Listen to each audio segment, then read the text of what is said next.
Jake stood in silence for a long moment, the weight of the Queen's question settling over him like gravity from a massive star. Every human who had ever lived, every act of kindness, great and small, every moment of choosing compassion over convenience had led to this single point in time. "Your Majesty," he said finally, "I need to understand exactly what you're asking of us. What does it mean to be guardians of the galaxy?" Queen Ethis gestured to the wall and new images appeared. These showed vast fleets of ships, but not the sleek, angular vessels of the hegemony. These ships were organic in appearance, flowing and curved, with surfaces that seemed to pulse with life. "The Guardian Alliance consists of 43 species," the Queen explained. "Each contributes according to their unique abilities. The Zephyrians provide coordination and strategic planning. The crystal entities offer their dimensional manipulation capabilities. The tree shepherds contribute their mastery of biological systems." Jake watched as the images showed the different species working together in ways that seemed almost impossible. Ships that could phase between dimensions to avoid enemy fire, weapons that could heal as well as harm, defense systems that protected not just military targets but entire ecosystems. "But we have been missing something crucial," the metallic-skinned noble said. "A species that can inspire others to fight not just for survival, but for something greater." "The hegemony's greatest weapon is not their technology," Queen Ethis continued. "It is their ability to convince other species that efficiency is more important than empathy, that survival requires abandoning compassion, that caring for the weak makes everyone weaker." More images appeared showing worlds that had surrendered to the hegemony without a fight, civilizations that had simply given up rather than resist an enemy that promised to eliminate their inefficiencies. "Many species see the hegemony's approach and think it makes sense," the green-skinned noble said sadly. "They look at their own resources spent on caring for the elderly, the disabled, the non-productive members of their society, and wonder if perhaps the hegemony is right." Jake felt a chill run down his spine. They're not just conquering through force. They're winning by making other species doubt themselves. "Exactly," Queen Ethis confirmed. "And that is why we need humans. Because your species has proven again and again that strength and compassion are not opposites, that caring for others makes you stronger, not weaker." The wall showed new scenes from Earth's history, humans forming bucket brigades to fight fires that threatened entire cities, medical workers risking their lives during epidemics to care for the sick, ordinary people running toward danger to help strangers. "When humans are faced with crisis," the Queen said, "your first instinct is not to calculate advantage or preserve resources. Your first instinct is to help. And somehow, impossibly, this makes you more effective, not less." Jake thought about disaster response teams, about search and rescue operations, about the countless times throughout history when humans had accomplished the impossible by working together to save others. "During your Second World War," one of the nobles said, "we observed human soldiers sharing their rations with enemy prisoners, even when those soldiers were themselves starving. This behavior was so illogical that our analysts initially classified it as evidence of mental illness. During your various natural disasters," another added, "we have documented humans risking their lives to save not just other humans but animals, irreplaceable artifacts, even plants that had no survival value whatsoever." Queen Ethis moved to the center of the throne room, her forearms spread wide. "What we realized is that this illogical behavior is actually your species' greatest strategic advantage. When humans fight for something they love, they become exponentially more effective than when they fight merely for survival." Jake nodded, thinking of every war movie he had ever seen, every story of heroism that had moved him. "We fight harder when we're protecting something than when we're just trying to win." "Precisely," the Queen said. "And this is what the hegemony cannot understand or counter. They have optimized for efficiency, but they have eliminated the very thing that makes a species willing to sacrifice everything for victory." The images on the wall shifted to show the sanctuary stations again, but now Jake could see that they were also fortresses. The gardens and habitats were protected by defensive systems that looked more advanced than anything Earth had ever conceived. "If humans join the Guardian Alliance," Queen Ethis said, "you would not just be soldiers. You would be teachers, inspirers. You would remind other species why civilization is worth preserving." Jake felt the enormity of what was being offered and demanded, "But we're still a young species. We barely have interstellar travel. We don't have the technology or the experience for galactic warfare. Technology can be shared, the metallic-skinned noble said. Experience can be gained. But the qualities that make humans special cannot be taught or programmed. They must be lived and demonstrated. Queen Ethis approached Jake again, her massive presence somehow reassuring. We are not asking humans to lead our fleets or design our weapons. We are asking you to do what comes naturally to your species, to show others that caring for the weak, protecting the helpless, and preserving life for its own sake is not just morally right, but strategically essential. How long do we have to prepare? Jake asked. That depends on how quickly your species can adapt to galactic civilization, the Queen replied. We can provide technology that will advance your capabilities by centuries in a matter of years. We can share knowledge that will help you understand the challenges you will face. But the most important preparation has already been happening for thousands of years. Jake looked puzzled, and the Queen smiled, an expression that was both alien and somehow familiar. Every human who has ever chosen kindness over cruelty has been preparing for this war, she said. Every person who has petted a stray animal, helped a neighbor in need, or stood up for someone weaker than themselves has been training for the battle to come. The wall showed one final image. Earth itself, blue and beautiful and alive, surrounded by a vast network of ships and stations that clearly belong to the Guardian Alliance. Humanity will not stand alone, Queen Ethis said, but you will stand at the heart of everything we fight for, because you have proven something that we thought might be impossible in a hostile universe. She paused, letting the weight of her words fill the crystalline chamber. You have proven that love is not weakness, that compassion is not naive, that the choice to care for others, even when it costs you everything, is the highest achievement of intelligence.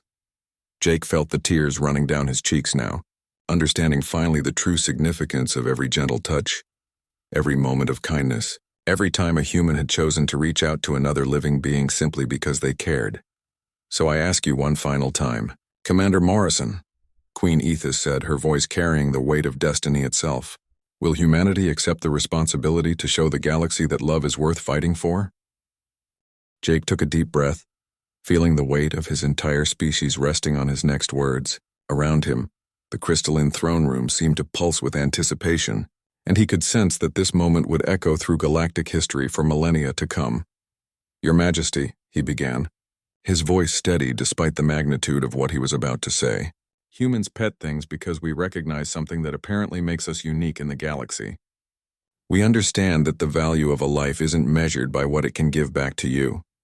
Queen Ethis remained perfectly still, her multifaceted eyes fixed on him with an intensity that seemed to see straight through to his soul. When a human reaches out to touch an animal, Jake continued, we're not calculating benefit or advantage. We're acknowledging a fundamental truth that seems to be built into our very nature, that consciousness in any form deserves recognition and respect. He paused, thinking of his childhood dog Max, of all the strays he had fed over the years, of the injured bird he had nursed back to health when he was 12. We pet things because we can imagine what it might feel like to be alone, scared, or hurt, and because we can't stand the thought of any creature feeling that way if we have the power to change it.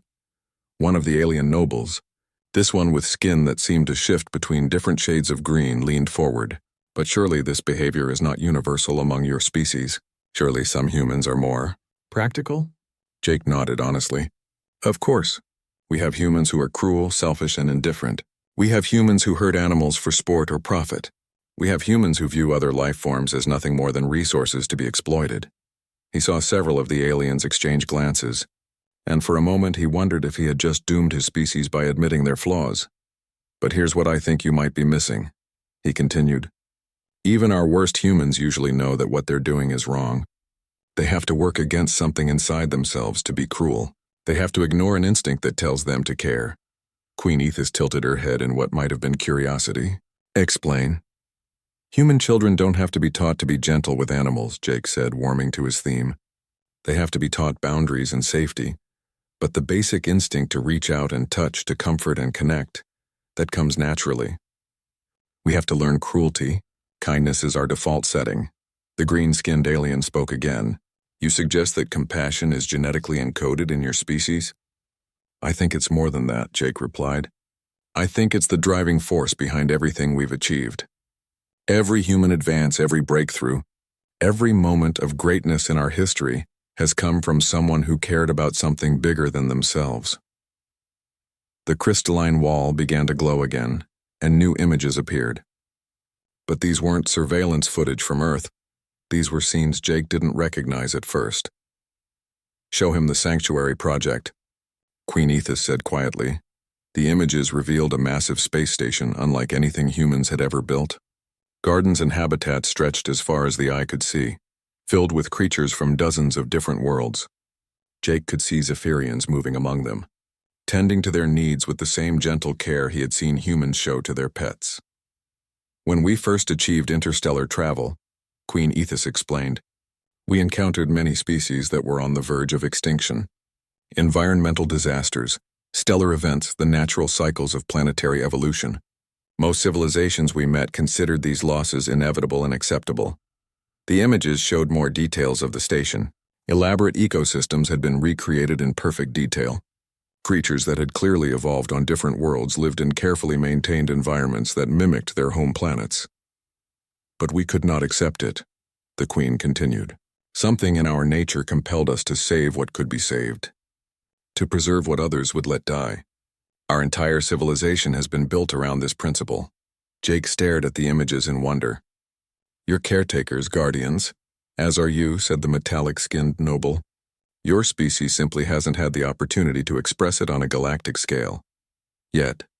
More images appeared, showing other species at work on similar projects. The tree-like beings that had been mentioned earlier, carefully transplanting forests from dying worlds. The crystal entities, using their unique abilities to preserve the songs and memories of extinct civilizations. Every species in our alliance was selected for one primary quality, Queen Ethis said. The willingness to care for others at personal cost. The ability to see value in life that serves no immediate purpose. Jake began to understand. "You're not just fighting the hegemony. You're preserving everything they would destroy." "Exactly," the Queen replied. "And we believe that humans might be the key to victory.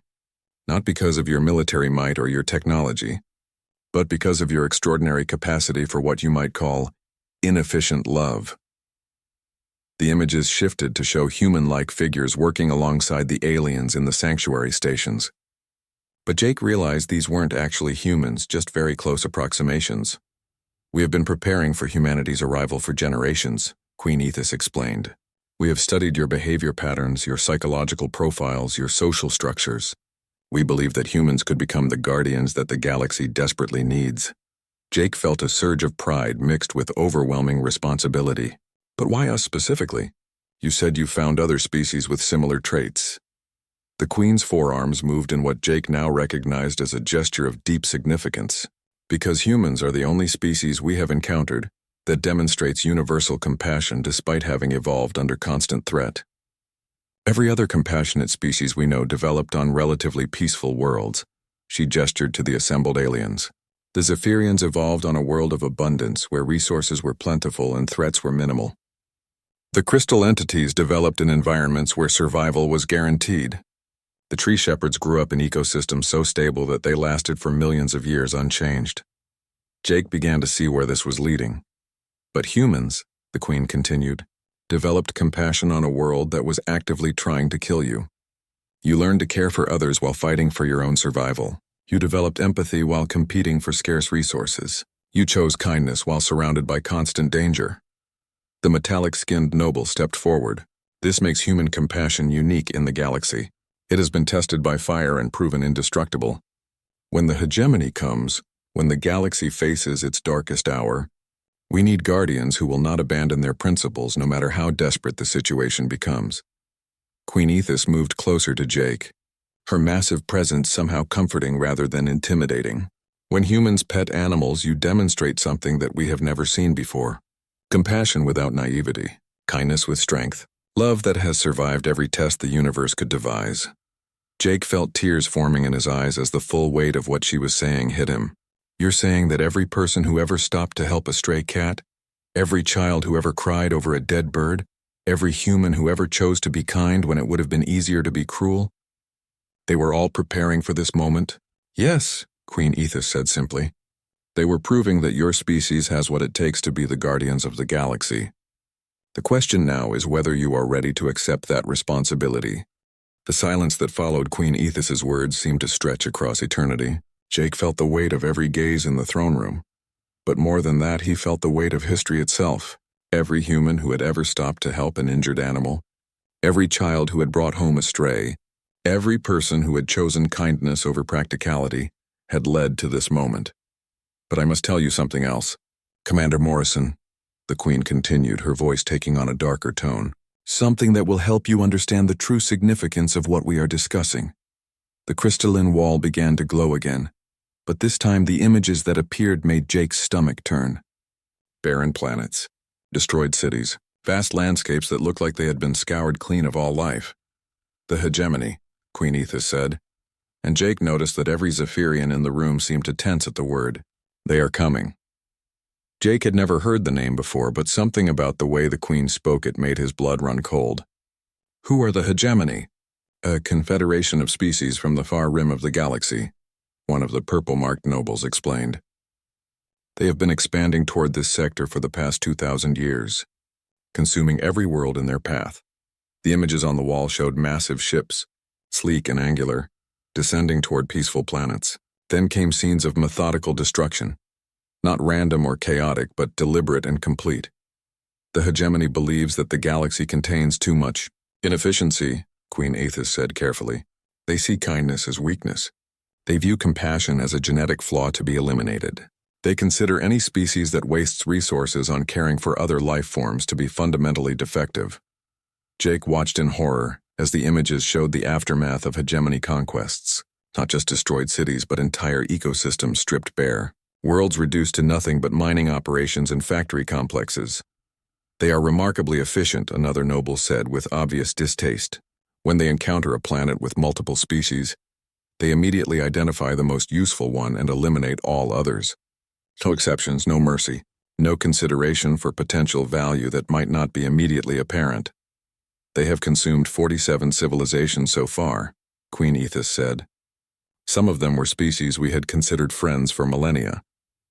The singing crystal entities of Praxis 7, the tree shepherds of the Andorian collective, the quantum philosophers of the Nexus.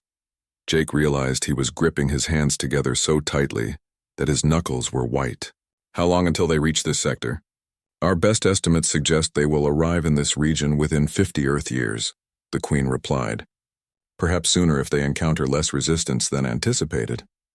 The wall went dark again, leaving Jake staring at his own reflection in the crystalline surface. He looked small and fragile compared to the towering aliens around him. Which brings us back to your species, Commander Morrison, Queen Ethis said, moving closer to him again, and to the question of why humans pet things. Jake looked up at her, confusion evident on his face. You see, she continued, we have been preparing for the hegemony's arrival for centuries. We have formed alliances, built defenses, developed new technologies, but we have also been searching for something else, something that we believe might be even more important than ships or weapons. She gestured to the assembled nobles, and Jake noticed for the first time that they were not all Zephyrian. Some had different body types, different colorations, different numbers of limbs. This was a gathering of multiple species. We have been searching for a species that embodies the qualities that make civilization worth preserving, Queen Ethis said. A species that demonstrates that intelligence and compassion can coexist. A species that proves that caring for others is not a weakness, but a strength. Jake began to understand where this was leading, and the realization made him feel simultaneously honored and terrified. The hegemony will look at humans and see exactly what they have seen in 47 other species, one of the alien nobles said. This one with skin that seemed to be made of living metal. A primitive, inefficient race that wastes resources on sentimental attachments to useless creatures, lest they will not understand that this inefficiency is actually what has made your species strong enough to survive on one of the most hostile planets we have ever studied, another added. Queen Ethis nodded gravely. Earth should have been a death world, Commander Morrison. The climate fluctuations, the seismic instability, the atmospheric composition changes, the asteroid bombardments. Any one of these factors should have prevented complex life from evolving. All of them together should have made your planet completely uninhabitable. Jake thought about all the disasters humanity had faced and overcome. The Ice Age bottleneck that had reduced the human population to perhaps 10,000 individuals.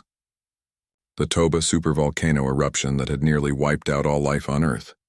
The countless wars, plagues, and natural disasters that had tested human resilience again and again. But humans survived all of it, the Queen continued. Because you never abandoned the weakest members of your pack.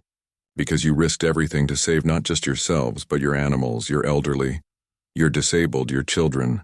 Because you chose again and again to be inefficient. The metallic-skinned noble stepped forward. When the ice sheets advanced, other species would have left their weakest members behind to save resources. Humans carried them. When the volcanoes erupted and ash darkened the skies, other species would have hoarded food for the strong. Humans shared even when it meant everyone got less, another added. When plagues swept across continents, other species would have isolated the sick and let them die. Humans cared for them, even knowing they might become infected themselves, said a third. Queen Ethis moved to stand directly in front of Jake, her massive form casting a shadow over him. Do you see what we see in your species, Commander Morrison? Do you understand why the simple act of petting an animal tells us everything we need to know about humanity's potential? Jake nodded slowly, beginning to grasp the full scope of what was happening. You're not just asking about diplomatic relations. You're asking whether humanity is worth fighting for. More than that, the Queen said. We are asking whether humanity is what we will be fighting for. Whether your species represents the best of what intelligence can become, or merely another failed experiment in sentience. The weight of responsibility settled on Jake's shoulders, like a physical burden. Every pet owner, every animal lover, every human who had ever chosen kindness over efficiency had unknowingly been preparing for this moment. The hegemony sees compassion as contamination, Queen Ethis said. They believe that any species infected with such inefficiency must be cleansed from the galaxy. But we believe something different. She gestured to the assembled aliens around them. We believe that compassion is evolution.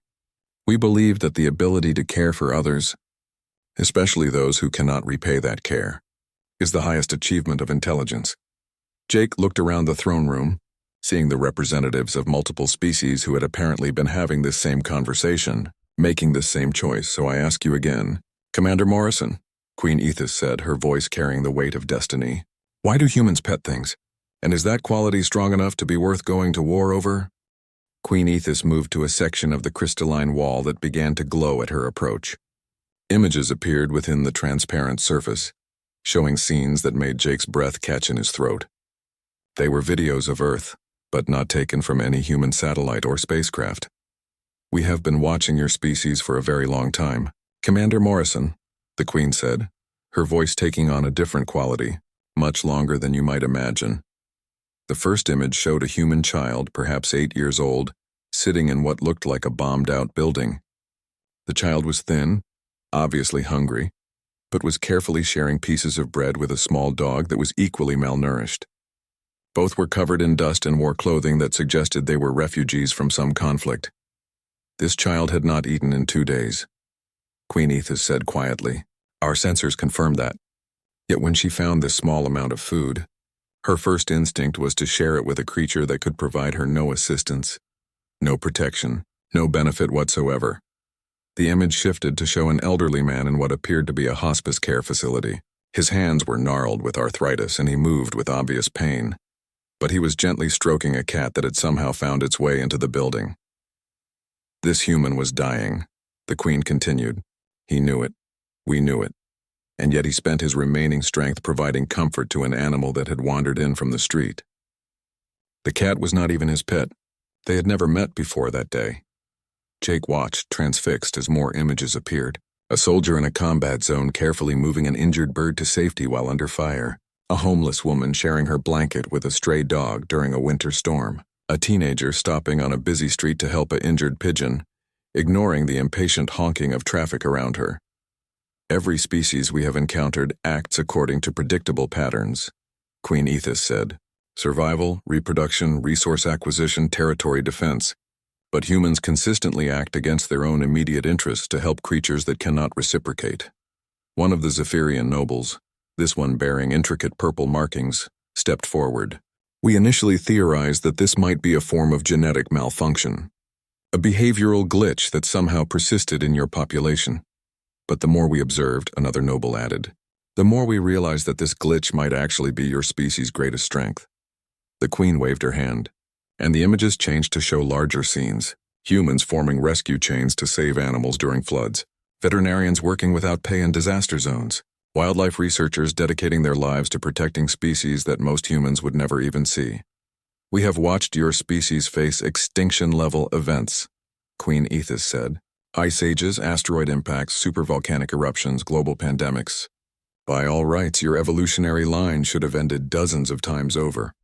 Jake found himself leaning forward, captivated by the Queen's words.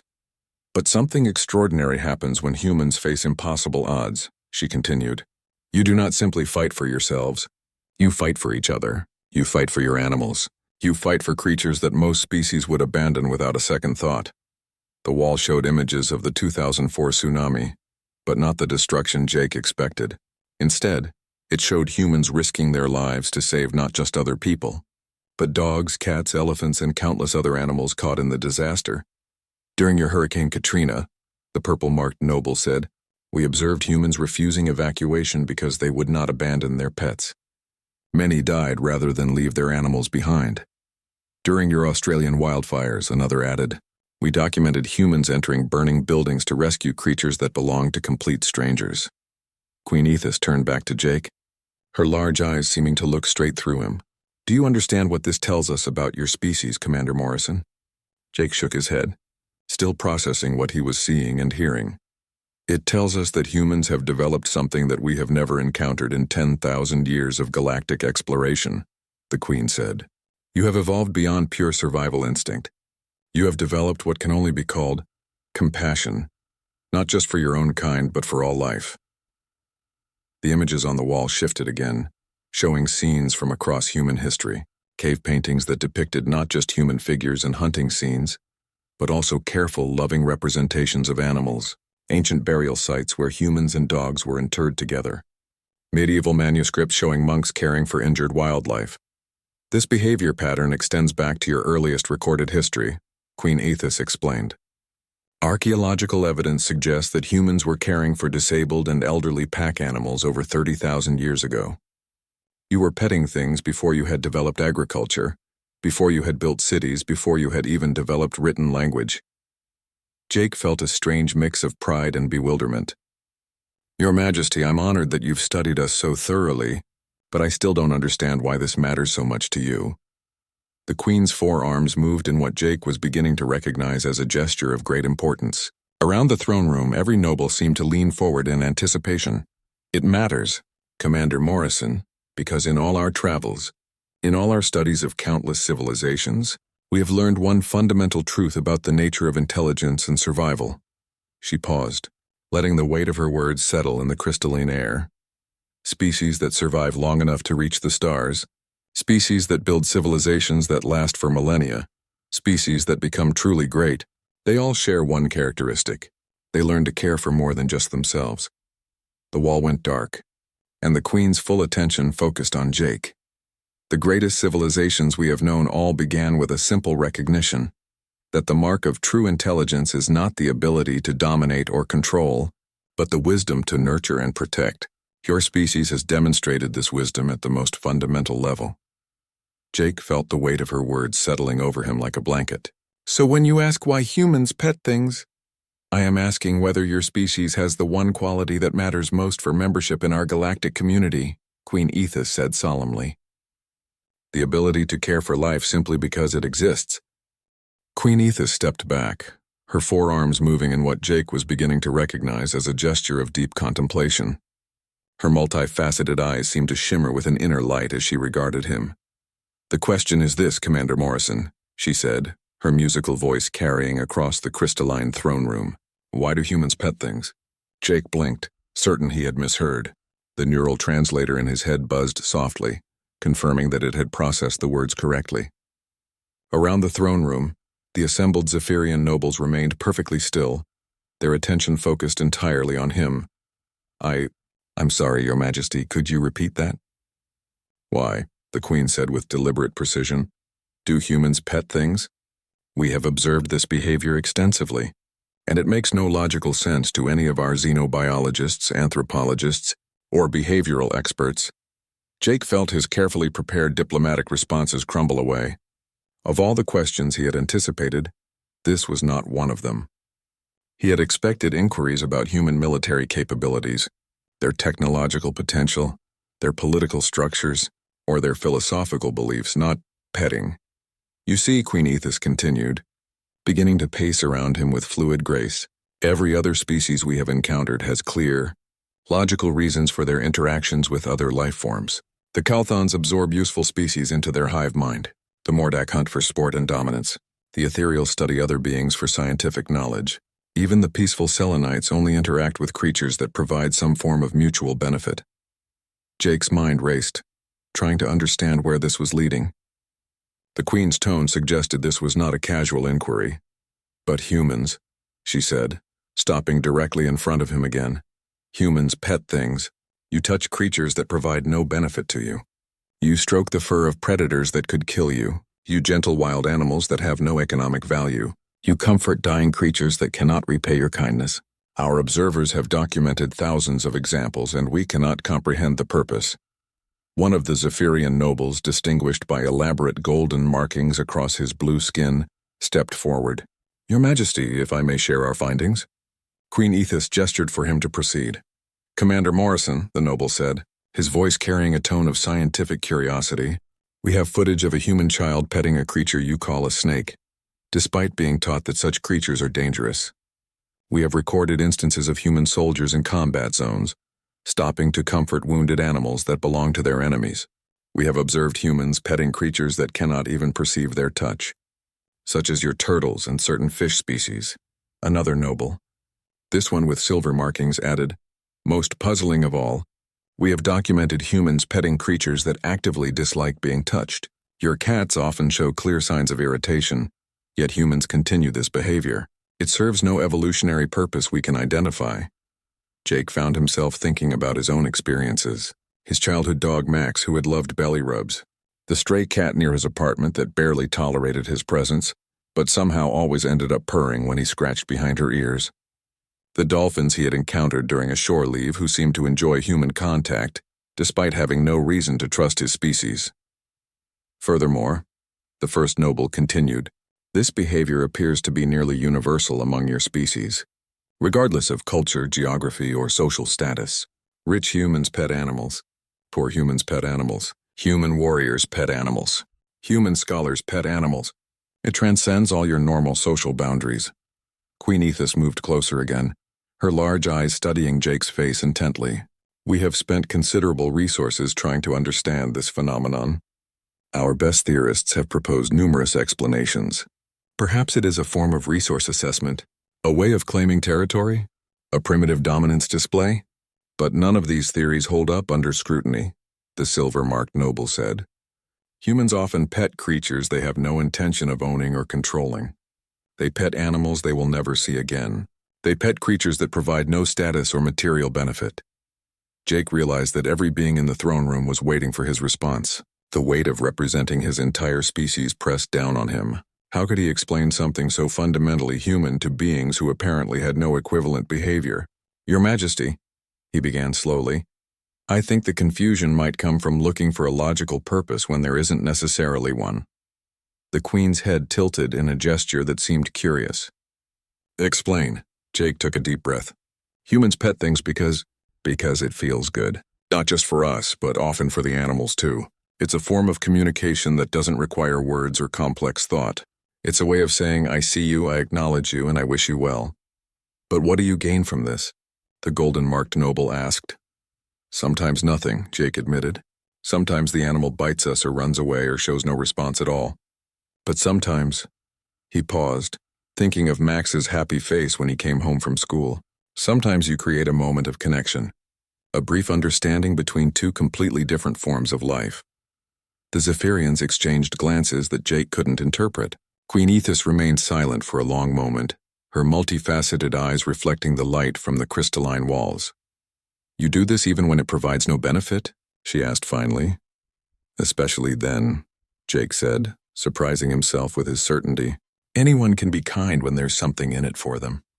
But humans, we have this strange compulsion to reach out to other living things just because they're alive, just because they're there. Even creatures that might harm you? Jake nodded.